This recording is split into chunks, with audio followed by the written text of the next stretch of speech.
All right, what's up, guys? This will be my first ever video on YouTube, but basically, I wanted to make a guide of how to safely roid max if, you took the black pill, you watched a bunch of claviculars videos, and now you're looking for the next step. How do you even get this stuff? How do you, get it into your body? How do you do it safely so you don't die of prostate cancer by the age of 27? Well, that's why I'm making this video. And a little backstory on me. For 5 years, I've been in the gym. I always knew kind of the concept of wanting to look good, but with the resurgence, or not the resurgence, but with the sudden surge in, BP content, I think this is a good time for me to break into the scene and give my knowledge, because I've acquired it over a long period of time. And I too have also been given an unfortunate circumstance. I have a non-life threatening but chronic liver disease that it makes it really hard for me, to gain muscle and stuff if I'm not on a medication, but the medication itself is also decently catabolic. So, after doing all my research, doing what I could, training naturally for, 3 years, and, I could make gains without the meds, but it'd be hard to eat. And then on the meds, I wouldn't, be able to sleep or get good recovery because it would blunt GH and IGF. It was basically a sedative. So what did I do? I roid maxed, and within this past 3 to 4 months, I've been making the gains that I should have made at the beginning of my lifting journey. And, I fully believe that what I did was right. I'm also a man of God, but I believe that this is what he would want the best for me, and this is what, is giving me the best quality of life. I'm driven, I'm more motivated, I'm at a healthy point. I'm not like actually killing myself, I'm being safe.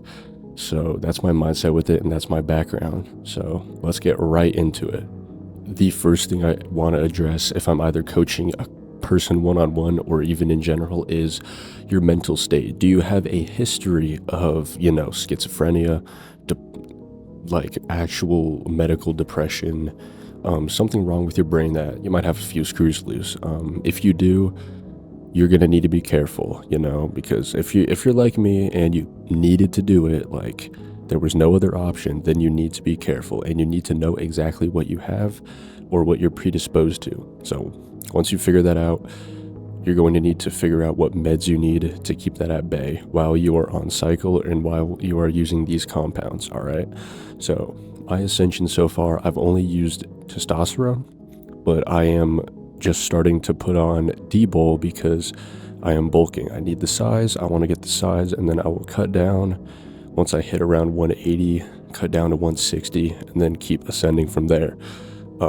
Ultimately, I want to step on stage, pro. I want to be, I guess, the first IFBB pro that's also into that BP content, but that's what I want to do. I genuinely love training, so it is a bit easier for me to be a gym cell than most people. All right, so step 2 is you want to get blood work. Now, I know a lot of kids are broke and they can't really afford that.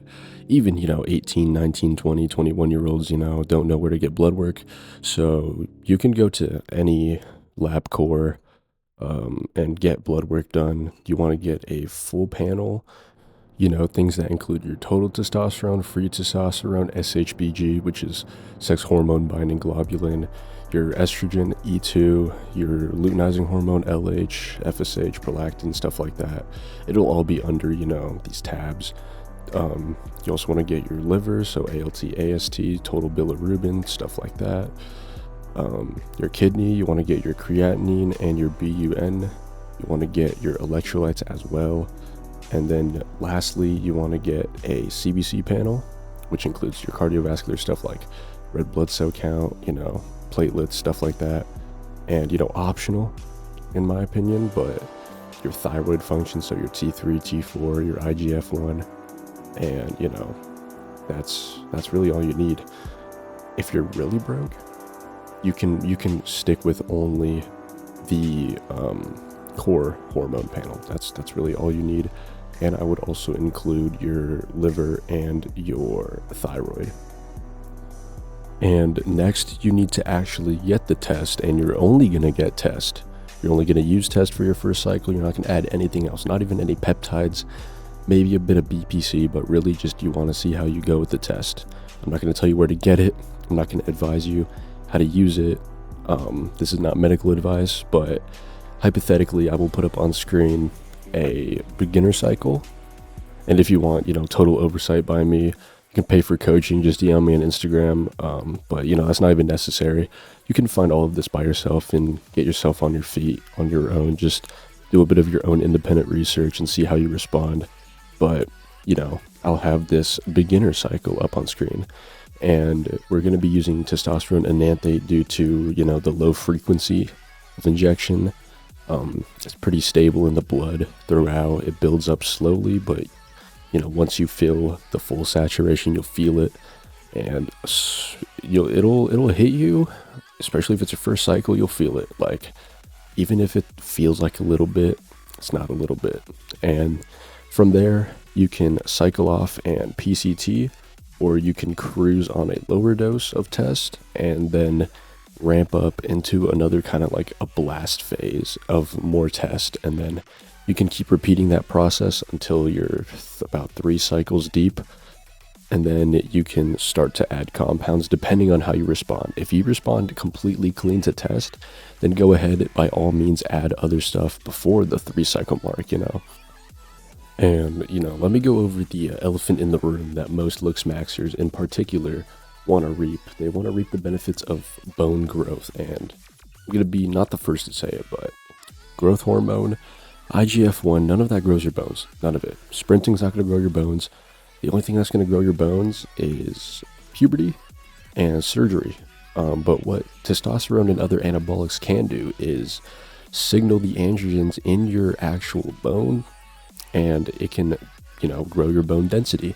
What I've seen on my cycle is that my brow ridge, my jaw, everything's grown thicker. It's not grown, how you would think it would grow, but as a result of the thickness gained from my usage, it's looking and appearing a lot wider and a lot more masculine, you might say. So don't get the bone growth twisted, because you're not growing new bone per se in the traditional sense of you think you would, but your bones are growing thicker and they will appear bigger. That's just a note. And I can go in depth in another video why anabolics won't actually grow bone, why GH won't grow bone, but it'll still have an aesthetic impact. But that's for another video. I'm not a big believer in all these like set in stone old rules that the old gearheads like to use on the forums and stuff. I believe that if you know your body best and you see how you respond, then go for it. Like, there's no reason not to. But yeah, kind of a long video, but I wanted to keep it a little bit short, but still have a good amount of info. I'll link my Instagram down below. I'll be posting stuff on there. Follow up, trying to get this movement off the ground. Again, DM me on Instagram, basic questions, or if you are curious about coaching, and I'll see you guys in the next one.